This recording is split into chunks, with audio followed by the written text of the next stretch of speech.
Pinagdiwang ni Kim Chiu ang kanyang late birthday sa isang fancy restaurant habang nasa abroad na agad naging usap-usapan ng fans.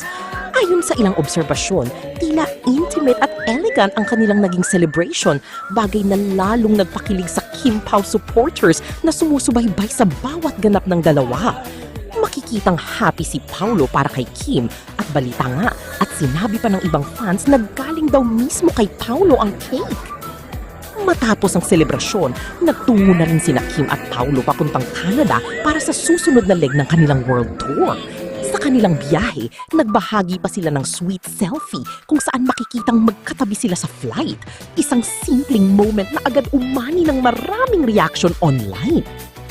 Dahil dito, lalo pang nag-uumapaw ang kilig ng fans na patuloy na sumusuporta sa kanilang tandem.